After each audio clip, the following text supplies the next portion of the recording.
Hello Sindhu ma'am, welcome to VMC Malayalam. എപ്പോഴാണ് VMCയിൽ മെഡിറ്റേഷനിലേക്ക് വന്നത്? അതിനുശേഷം മാഡത്തിലുണ്ടായ മാറ്റങ്ങൾ എന്തൊക്കെയാണ്? 7 മാസമായിട്ടേ ഉള്ളൂ ഞാൻ വന്നിട്ട്. എനിക്ക് മെഡിറ്റേഷൻ തുടങ്ങിയതിന് ശേഷം ഒരുപാട് മാറ്റങ്ങളുണ്ട്. എനിക്ക് 20 വർഷമായിട്ടുള്ള എൻ്റെ ഷുഗർ എൻ്റെ ശരീരം മുഴുവനും വ്യാപിച്ചിരുന്നു. കണ്ണ്, ഞരമ്പുകള്, കാലുകൾക്ക് ബലക്കുറവ്, രക്തഓട്ടം നിന്നുപോയി, കാലിന് മുറിവുണ്ടായിരുന്നു, അത് പഴുത്തു. അങ്ങനെ ഞാൻ മരിച്ചു പോകും എന്ന് തന്നെയുള്ളൊരു അവസ്ഥയിലേക്ക് ഞാൻ എത്തിയിരുന്നു. അപ്പോഴാണ് സീമാജിന്റെ വീഡിയോസ് കണ്ടതും അത് കേട്ടപ്പോൾ അതാണ് ശരിയെന്ന് എനിക്ക് അന്നേരം തന്നെ മനസ്സിലായി. ഞാൻ ഒരുപാട് സ്ഥലങ്ങളിൽ ഓടിയതാണ്, ഒരുപാട് ജപങ്ങളും പ്രാർത്ഥനകളും ഒക്കെ ചെയ്തതാണ്. പക്ഷെ ഒരിക്കലും എൻ്റെ രോഗം എന്നെ വിട്ടു മാറിയിരുന്നില്ല. ഞാൻ ഒരു നേരം വല്ലപ്പോഴും മാത്രമേ ഷുഗറിന് മരുന്ന് കഴിക്കുന്നുള്ളൂ. അതുകൊണ്ടുള്ള ആരോഗ്യ പ്രശ്നങ്ങളൊന്നും എനിക്കില്ല. കണ്ണിന്റെ കാഴ്ച എനിക്ക് തിരിച്ചു കിട്ടി തുടങ്ങി. ഈ മരുന്നുകളൊന്നും ഞാൻ ഉപയോഗിക്കുന്നില്ല, ധ്യാനത്തിലൂടെ തന്നെ. എത്ര സമയം ധ്യാനം ചെയ്യും മാഡം? ഞാൻ ജോലി കഴിഞ്ഞ് വന്നതിന് ശേഷം 9 മണി മുതൽ 12 മണി വരെ രാത്രി ഇരിക്കും. അതെ, എന്ത് ജോലിക്കാ പോകുന്നത്? ഞാൻ വീട് പണിക്കാ പോകുന്നത്. അതെ, തുടക്കാനാണ്. അതെ അല്ലേ, വീട്ടുപണിക്ക് പോയി വന്നിട്ട് ഈ ഒരു ധ്യാനത്തിനൊക്കെ സമയവും താല്പര്യവും ശ്രദ്ധയൊക്കെ ഉണ്ടെങ്കിൽ അതൊന്നൊരു സാധാരണ കാര്യമല്ല കേട്ടോ. അപ്പോൾ ഈ ധ്യാനത്തിലൂടെ പരിപൂർണ്ണ സംതൃപ്തിയായിട്ട് പരിപൂർണ്ണ ആരോഗ്യത്തോടു കൂടി ജീവിക്കാൻ സാധിക്കുന്നതിൽ എന്ത് തോന്നുന്നു? മറ്റുള്ളവരിലേക്ക് ഇത് എത്തിക്കണമെന്ന് തോന്നി തുടങ്ങിയോ? ഇത് പറന്നു പോകണം എന്നാണ് ഞാൻ ആഗ്രഹിക്കുന്നത്. ഈ ഒരു ധ്യാനം മറ്റുള്ളവരിലേക്ക് പറന്നു പോകണം. സമയമില്ല ഇനി നമുക്ക്. എത്രയും വേഗം ഓരോരുത്തരും ഒരു സെക്കൻഡ് നമ്മളെ ശ്വാസത്തിനെ തിരിച്ചറിയണം. നമ്മളെ ഗുരുനാഥൻ നമ്മുടെ ഉള്ളിൽ തന്നെയാണുള്ളത്. ആ ഗുരുനാഥനെ നമ്മൾ തിരിച്ചറിഞ്ഞ് ആ ഗുരുനാഥനെ ആശ്രയിക്കണം. മറ്റുള്ളവരിലേക്ക് ഓടുമ്പം നമ്മളിലുള്ളത് നമ്മൾ അറിയുന്നില്ല. നമ്മൾ അറിയണം. ആ ഗുരുനാഥനെ നമ്മൾ സ്വീകരിക്കണം. ആ ഗുരുനാഥനിലൂടെ ആരോഗ്യവും ആയുസ്സും സന്തോഷവും സമാധാനവും ശാന്തിയും അത് നമ്മൾക്ക് വീണ്ടെടുക്കാൻ പറ്റും. ഒരമ്പലത്തിലും അല്ല, ദേവത എവിടെയുമല്ല, നമ്മളിൽ തന്നെയാണെന്നാണ് ഞാൻ എൻ്റെ അനുഭവം കൊണ്ട് മനസ്സിലാക്കിയത്. ആ ഒരു അനുഭവത്തിലേക്ക് എത്തിയത് ശ്വാസം എന്ന ഗുരുവിനെ സ്വീകരിച്ചത് കൊണ്ട് തന്നെയാണ്. കാരണം മാനസികമായി ശാന്തിക്ക് വേണ്ടിയാണ് നമ്മൾ എല്ലായിടത്തേക്കും ഓടുന്നത്, കാണുന്നത്, എല്ലാ പാദങ്ങളും നമസ്കരിക്കുന്നതും മനഃശാന്തിക്ക് വേണ്ടിയാണ്. പക്ഷെ നമ്മളിലേക്ക് നമ്മൾ ശ്രദ്ധിച്ചപ്പം നമ്മുടെ ഉള്ളിൽ തന്നെയാണ് ശാന്തിയും സമാധാനവും ആരോഗ്യവും സന്തോഷവും എല്ലാം നമ്മുടെ ഉള്ളിൽ തന്നെയാണെന്ന് തിരിച്ചറിയാൻ കഴിയും. അതിന് മെഡിറ്റേഷൻ നമ്മളെ സഹായിക്കും, നമ്മുടെ ഗുരുനാഥൻ നമ്മളെ സഹായിക്കും. എല്ലാവരും കുടുംബസമേതം ഈ ധ്യാനത്തിലേക്ക് വരണം, മറ്റെങ്ങോട്ടും ഓടേണ്ടതില്ല എന്ന് തന്നെയാണ് എനിക്ക് പറയാനുള്ളത്. യെസ്. ഇപ്പം ധ്യാനത്തിലേക്ക് വന്നിട്ട് എത്ര സമയം, എത്ര ദിവസങ്ങൾ കഴിഞ്ഞപ്പോഴാണ് ഈ ഷുഗറിലൂടെ ഉണ്ടായ ഈ ഒരു അനാരോഗ്യ പ്രശ്നങ്ങൾക്ക് ഒരു മാറ്റം വന്നു തുടങ്ങിയത്? ധ്യാനം ചെയ്യാൻ തുടങ്ങിയതോടുകൂടി ഞാൻ ഒന്നുകൂടി തളർന്നു. എനിക്ക് ഇട്ടിട്ട് ഓടണമെന്ന് തോന്നി, തല തല്ലി കരയണമെന്ന് തോന്നി.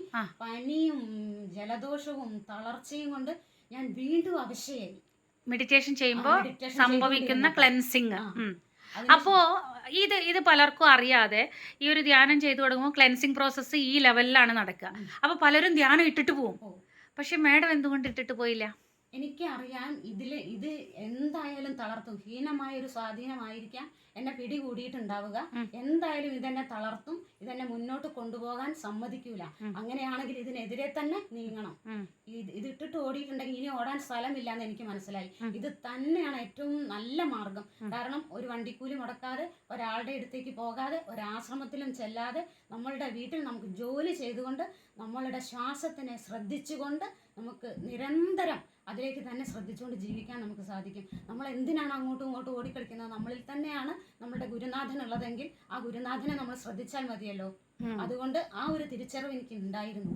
അതുകൊണ്ട് സീമാജിന്റെ വീഡിയോസ് ഒക്കെ കേട്ടപ്പം അതിൽ യാതൊരു സംശയങ്ങളും ഇല്ല. എല്ലാ ചോദ്യത്തിനുമുള്ള ഉത്തരം ആ വീഡിയോസുകളിൽ മുഴുവനും ഉണ്ടായിരുന്നു. പിന്നെ എന്തിനാണ് എങ്ങോട്ടെങ്കിലും ഓടുന്നത്?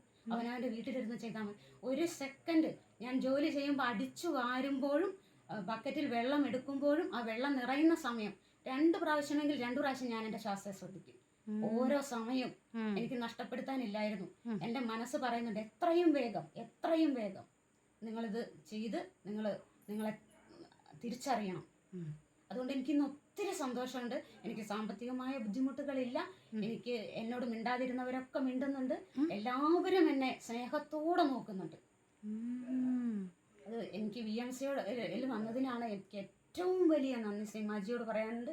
സീമാജി തന്നെയാണ് ഇത് ലോകത്തിലേക്ക് എത്രയും വേഗം എത്തിക്കണം. ഇത് സീമാജിയിലൂടെ മാത്രമേ ഇതൊക്കെ കേട്ടിട്ടുള്ളൂ. വേറെ എതിലെയൊക്കെയോ പോയിട്ടും ഇതൊന്നും കേൾക്കാൻ കഴിഞ്ഞിട്ടില്ല. നമ്മളിലേക്കാണ് നമ്മൾ നോക്കേണ്ടതെന്ന്. നമ്മളെല്ലാവരും അമ്പലത്തിലേക്കും പള്ളിയിലേക്കും നോക്കുന്ന ആ സമയം മതി നമ്മൾ നമ്മളിലേക്ക് നോക്കാൻ. എന്നാൽ ഒരു പ്രശ്നം ഉണ്ടാവില്ല. ആരുടെയും ജീവിതത്തിലേക്ക് നമ്മൾ നോക്കുകയും ചെയ്യണ്ട.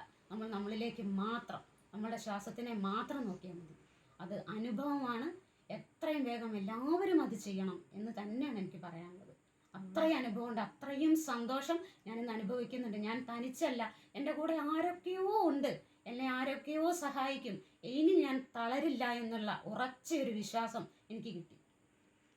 താങ്ക് യു സിന്ധു മാം. ഓരോ വാക്കും എന്താ പറയുക, ഓരോ ബുള്ളറ്റിൻ്റെ ശക്തിയാണത്. സന്തോഷം. ഒരുപാട് ഒരുപാട് ഒരുപാട് നന്ദി മാ. ഇത് ഓരോരുത്തരുടെയും ഹൃദയത്തിലേക്ക് ഈ ഒരു അനുഭവജ്ഞാനം ദിവ്യമായിട്ട് ഇറങ്ങി ചെല്ലുമെന്നതിൽ ഒരു ഡൗട്ടും ഇല്ല. വൺസ് അഗെയിൻ താങ്ക് യു മാ. എല്ലാത്തിനും സീമാജിയോട് നന്ദി, പത്രിജിയോട് നന്ദി. ഞാൻ എൻ്റെ കിട്ടുന്ന ജോലിയിൽ നിന്ന് 50 രൂപ ഞാൻ പാവങ്ങൾക്ക്, സീമാജി പറഞ്ഞ വീഡിയോയിൽ വന്ന് ആ പാവങ്ങൾക്ക് ഞാൻ മാറ്റി വെക്കുന്നുണ്ട്. അതിലൊരു ശതമാനം ആ പൈസ എൻ്റെ മുൻപിൽ വരുന്ന ആർക്കാണോ അവർക്ക് ഞാനത് എത്തിക്കാറുണ്ട്. അന്ന് തുടങ്ങിയതിന് ശേഷം എൻ്റെ കയ്യിൽ നിന്ന് പൈസ ഒഴിഞ്ഞു പോയിട്ടേ ഇല്ല. കൊടുക്കുന്തോറും നമുക്ക് വന്നുകൊണ്ടേയിരിക്കുന്നു. എന്നെ സഹായിക്കാൻ ആരെങ്കിലും ഒക്കെ ആയിട്ട് മുന്നോട്ട് വരുന്നുണ്ട്. എനിക്ക് യാതൊരു ബുദ്ധിമുട്ടുകളും എന്നില്ല. 7 മാസം കൊണ്ട് ഇങ്ങനെയാണെങ്കിൽ ഇനി മുന്നോട്ട് ഓരോ ദിവസവും എത്രത്തോളം ആ വിശ്വശക്തി പരിപാലിക്കുമെന്ന് ഞാൻ ആലോചിക്കാറുണ്ട്. അതുകൊണ്ട് ഒരു ടെൻഷനും എനിക്കില്ല. ഇന്ന് ഞാൻ മരുന്നിനൊന്നും അടിമയല്ല. എനിക്ക് പ്രഷർ, ഷുഗർ നോർമലാണ്, പ്രഷർ ഇല്ല, കൊളസ്ട്രോൾ ഇല്ല, ഒന്നുമില്ല. ഫാന്റാസ്റ്റിക് മാ. ഇതൊരു ദിവ്യമായിട്ടുള്ള അനുഭവജ്ഞാനാണ്. ദിവ്യ സന്ദേശം. 13 വയസ്സ് മുതൽ ഞാൻ ഓടുന്നുണ്ട്, ഓരോ ആശ്രമങ്ങളിലൂടെയും അമ്പലങ്ങളിലൂടെയും ഒക്കെ. പക്ഷെ പറഞ്ഞോളൂ. എനിക്ക് കിട്ടാത്ത ശാന്തിയും സമാധാനവും. കാരണം എനിക്ക് വണ്ടിക്കൂലി ഉണ്ടാവാറില്ല പോകാൻ. എനിക്ക് യാത്ര ചെയ്ത് അവിടെ എത്താൻ ധാരാളം ബുദ്ധിമുട്ടുകൾ ഉണ്ടായിരുന്നു.